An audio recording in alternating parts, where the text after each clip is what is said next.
As top ações pagadoras de dividendos para todo investidor ter no radar em 2021. Esse é o tema do vídeo de hoje, pessoal, mas antes de começar, dá um like, se você ainda não é inscrito no meu canal, inscreva-se e ative as notificações. E vamos lá, né, pessoal? Vamos falar sobre dividendos hoje e eu selecionei algumas ações aqui para a gente discutir um pouco mais, né? Existem oportunidades, eu estou falando aqui de empresas que podem pagar entre 4% e 7,5% de dividendo em 2021, ou seja, né, se a gente considerar uma Selic de 2%, estamos falando aí entre 200, 300 e até um pouquinho mais do CDI, ou seja, existe uma boa oportunidade, tá? Eu vou trazer algumas empresas aqui que eu gosto, que eu acompanho de perto, tá? Elas não são uma recomendação, tá? Eu gosto dessas empresas, não necessariamente elas estão na minha carteira, tá nas minhas carteiras, mas eu estou sempre olhando. Além disso, eu vou deixar um relatório aqui embaixo com 3 ações, com 3 análises de 3 empresas de dividendos para 2021, que eu não estou falando no vídeo, tá? São outras empresas. Bom, a primeira coisa, né, que o investidor tem que entender, quando a gente fala de uma empresa pagadora de dividendos, a gente está falando de uma empresa estável, no nível madura já. Ou seja, né, ela distribui dividendos porque ela não consegue reinvestir o lucro dela no mesmo ROI que ela gera, né? Por isso, ela distribui para os acionistas.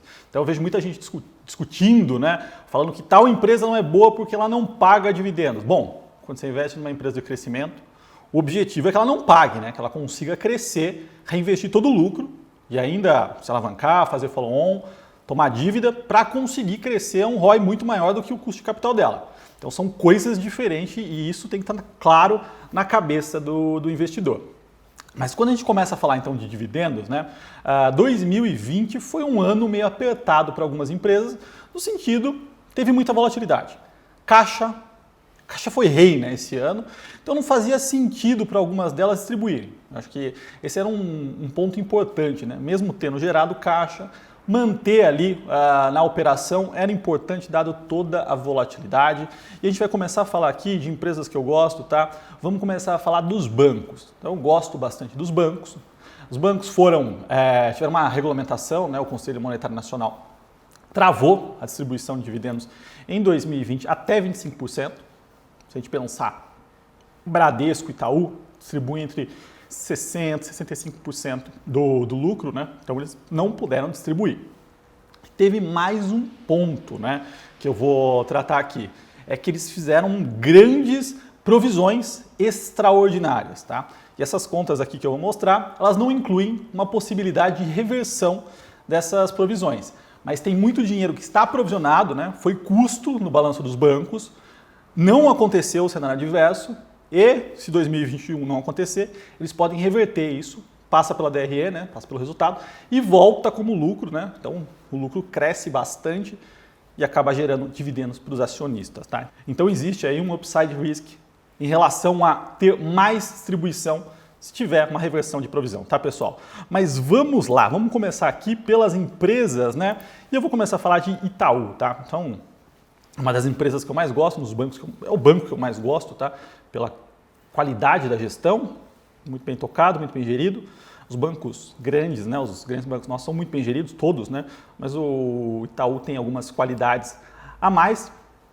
E vamos lá, né? Eu fiz uma sensibilidade aqui.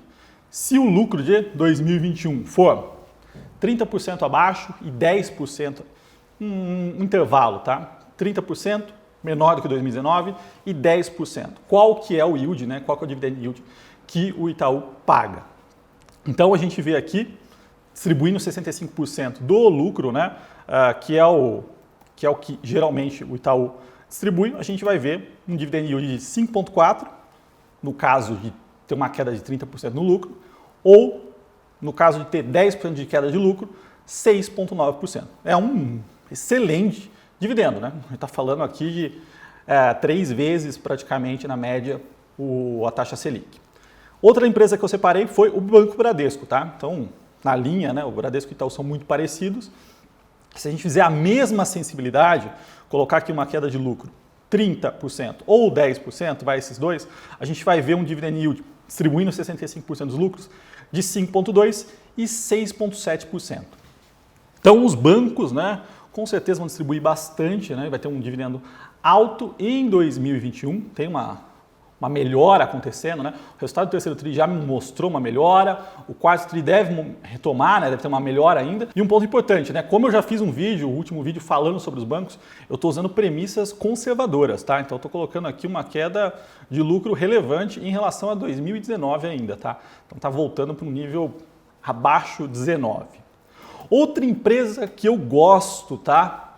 É uma excelente pagadora de dividendos, está num setor que apanhou muito durante essa pandemia, né? É a MAHLE Metal Leve, uma empresa que produz o core do motor, né? O pistão, biela, bronzina, toda a parte que gera a energia, né? A parte de combustão. Aquilo lá tem um alto valor agregado, não existe concorrentes, né? São 3 grandes no mundo só. A MAHLE Metal Leve tem a sede da MAHLE na Alemanha, que desenvolve com as grandes produtoras, né? E ela está sempre à frente na questão energética.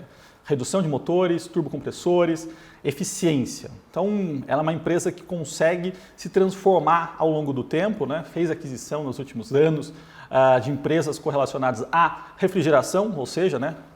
Melhora da eficiência energética. Muita gente fala, né? Os carros a combustão vão acabar. Bom, eu acho que nos próximos 20 anos eu não vejo isso como provável. Eles podem continuar existindo de uma forma híbrida, mas acabar não. E a MAHLE Metal Leve consegue se reinventar muito bem, tá? E vamos lá, né? Eles distribuem por volta de 90% dos lucros, tá? 2019, né? Teve um lucro próximo a 240 milhões. 2020 tem uma queda, tá? Mas aqui eu adotei premissas ainda mais conservadoras. Então, eu estou falando aqui de uma queda de lucro de 40%, tá? Entre 40% e 20%, e o que resultaria de dividend yield para 2021.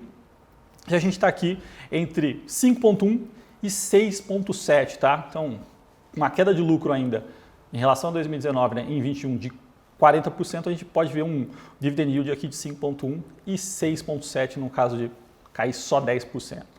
Outra empresa que eu peguei aqui, né, e que tem que estar no radar dos investidores, é uma empresa do setor de energia, né? E quando eu falo de energia, o subsetor, né, o segmento mais estável é o de transmissão, é o que tem pouco risco, né?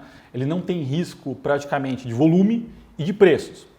Distribuição e geração, eles têm risco de volume e de preço. Quando a gente fala de transmissão, não.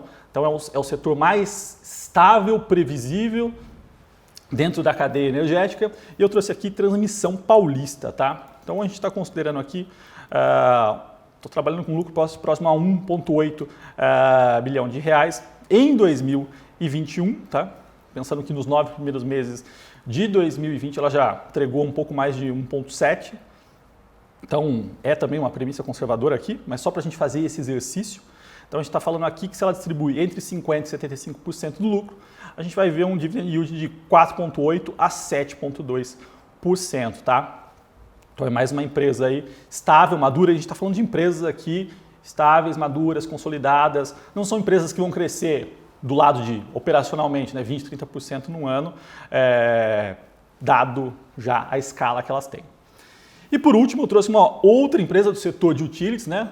A gente está falando de saneamento, uma empresa que eu gosto, tem algumas questões políticas ali, mas eu acho interessante. É a Sanepar, que é a empresa de saneamento do estado do Paraná. É uma empresa que distribui dividendos, né? Tem um dividend yield também atrativo.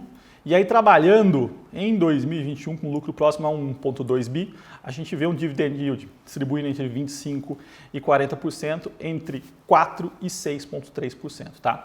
Então, a gente está falando aqui de empresas que pagam pelo menos 4%, ou seja, 2 vezes a Selic, que são empresas com qualidade, né, estáveis aqui, uma previsibilidade da geração de caixa e dos lucros. Né?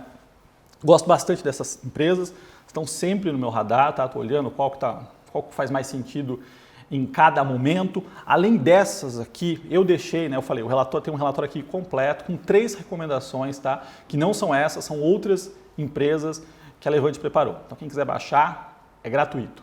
E se você gostou desse vídeo, dá um like, se inscreva no canal e até o próximo.